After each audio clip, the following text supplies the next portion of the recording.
নমস্কার, আমি এখন চিকেন পোলাও বানাচ্ছি। তো কতগুলো বোনলেস চিকেন আমি নিয়েছি, এই ধরুন 250 গ্রামের মতো নিয়েছি। তো আমি প্রথমে চিকেনটা মিনিট 15-20 দই দিয়ে, লঙ্কা দিয়ে আর রসুন পাউডার আর হলুদ দিয়ে মেখে রেখেছিলাম। তারপরে তেলে আমি পেঁয়াজ, রসুন আর আদা ভালো করে ইয়ে করে চপ করে সেটা দিয়ে তারপরে ভাজা ভাজা করে তারপরে চিকেনটা দিয়েছি। আর দুটো মানে একটা আলুকে 2 পিস করে দিয়েছি। এখানে দেখতে পাবেন আপনারা, এরকম 2 পিস আলু, বাস। এটা কিন্তু আলু নয়, এটা আলু নয়, এটা আলু নয়, এটা চিকেন পিস। এটা চিকেন পিস, এই দুটো আলু। তো একটা আলু 2 পিস করে দিয়েছি। আর নিয়েছি এই বাটিটার মাপে 1 বাটি চাল, গোবিন্দভোগ চাল। পোলাও করছি তাই গোবিন্দভোগ চাল নিয়েছি। আর এটার মধ্যে আছে জায়ফল, জয়ত্রী, শাহমরিচ, শাহজিরা। জায়ফল জয়ত্রীটাকে পিষে নিয়েছি, দারচিনি পিষে নিয়েছি, দারচিনি পাউডার ছিল না। আর শাহমরিচ আর শাহজিরাটাকে কুটে নিয়েছি। আর আর নিচে এই যে বললাম না, 1 বাটিও পুরো নিয়ে নিই, এই বাটিটার 1 বাটিও পুরো নিয়ে নিই। চালটাকে আমি ধুয়ে রেখেছি। এবার চিকেনটা একটু নরম হয়ে এলে আমি চালটা দিয়ে কষিয়ে তারপরে আমি একবারে গরম মশলা দিয়ে জল দিয়ে ওই বাটিটা 2 বাটি জল দিয়ে বসিয়ে দেবো। এই এত লালচে ভাব দেখছেন, এটা কিন্তু কাশ্মীরি মির্চের লাল, বেশি লঙ্কা দিইনি। আপনারা আপনাদের ঝাল আর নুন আপনাদের মতো দেবেন। আর একটু এখনও জল আছে, জলটা শুকালে এই যা তেল, সেই তেলটুকু, এটা কারণ চাল ভাজতেও লেগে যাবে এই তেলটুকু, বা সেইটুকু তেলই দেবো, আর কোনো তেল দেওয়া হবে না। ধরুন আমি এই চামচটার 2.5 চামচ তেল দিয়েছি, কারণ পোলাও হবে তো চালটাও তো ভাজবো।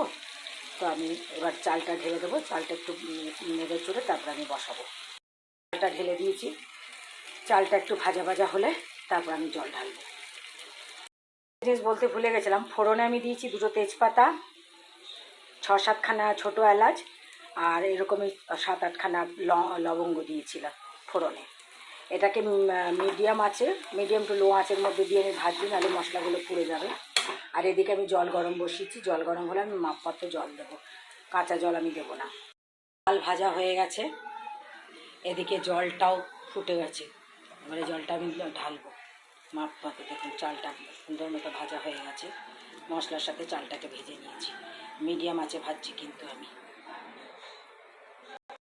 জল ঢেলে দিলাম এই বাটিটা, আমার এখন এতটা জল আছে, পুরো জল দিইনি। এই বাটিটা 2 বাটি জল ঢেলে দিলাম এই বাটিটার, কারণ এই বাটিটা 1 বাটির মতো চাল নিয়েছিলাম আমি। এবার জলটা একটু ফুটে উঠলে আমি এটাকে মিডিয়ামে করে, এখন ফুলে আছে দেখুন, প্রায় ফুলেই আছে এটা। এবার জলটা ফুটে উঠলে আমি এটা মিডিয়াম টু লোয়ের করে তারপর আমি চাপ ঢাকা দিয়ে দেবো। জল ফুটে গেছে, আমি চাপ ঢাকা দিয়ে দিলাম। এবার আঁচটা আমি মিডিয়াম টু লোয়ের দিকে করে দিয়ে দেবো। একদম জলটা শুকিয়ে ঝরঝরে হয়ে যাবে, তখন আমি খুলে দেখাবো। 15 মিনিট বাদে, 16-17 মিনিট বাদে খুলে নিলাম। দেখুন সুন্দর পোলাও হয়ে গেছে।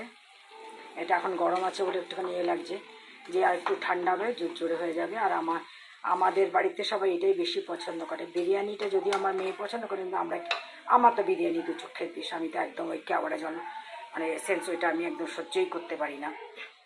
আমার হাজব্যান্ডও পছন্দ করে না। তো আমাদের ঘরে খেতে ইচ্ছা করলে এরকম করেই বানিয়ে খাই আমরা। তো এবার আমি সার্ভ করে দেখাচ্ছি। এই যে আমাদের চিকেন পোলাও হয়ে গেছে। আসলে কি হয়, আমি তো সকালবেলা যা খাবার খাই, সকালবেলা আমি একটা রুটি যদি খাই, বা কোনো দিন 1 পিস ব্রেড খাই, একটু ডিম খাই একটা, আর দুপুরবেলা ফ্রুটস, চিয়া সিড দিয়ে দই দিয়ে আর ফ্রুটস দিয়ে খাই। তো রাতে একটা রুটি খাই। তো আজকে মেয়ে বলছিল, মেয়েও দুপুরবেলা কিছু খায়নি, তো মেয়ে বলছিল মা চিকেনটা রাখা আছে, চিকেন দিয়ে কিছু করো। তো এই হচ্ছে আমাদের চিকেন পোলাও রাতের খাবার জন্য। আপনাদের ভালো লাগলে বানিয়ে খাবেন, খুব স্বাদ হয়েছে মেয়ে বলল। লাইক শেয়ার করবেন, কমেন্টস করবেন, সাবস্ক্রাইব করবেন অবশ্যই এবং আমাকে বানিয়ে করে খেয়ে বলবেন কেমন হয়েছে। আসি তাহলে, নমস্কার।